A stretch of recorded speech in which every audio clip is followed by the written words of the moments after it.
जहिया से घरवा में डेग तोहर पड़ गइल,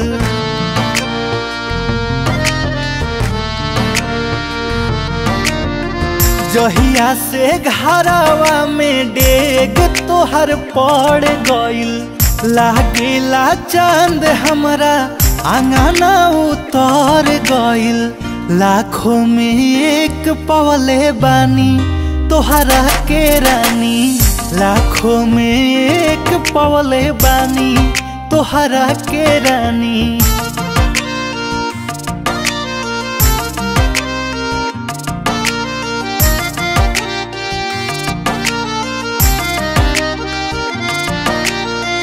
जिंदगी में आवते तहरा भाग हमर जागल, आइल बहार सब कुछ अच्छा लागे लागल।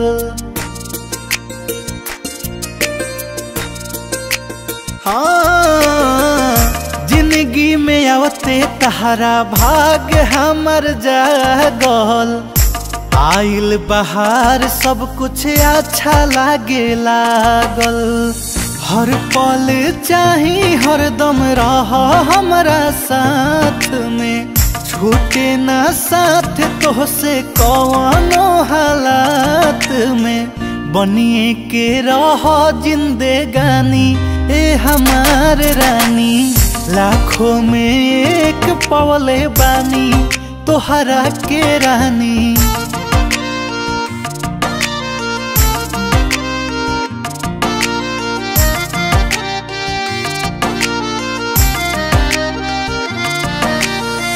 असही बनल रहे चेहरा प मुस्कान हो, तोहरे में बसेला जान हमर जान हो।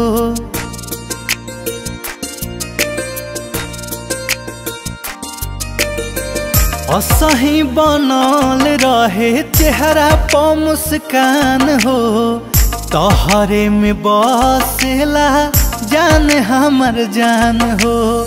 जहिया से बनल बाड़ू हमरो में हरिया हो, जिंदगी में छा गइल सगरो अंजोरिया हो।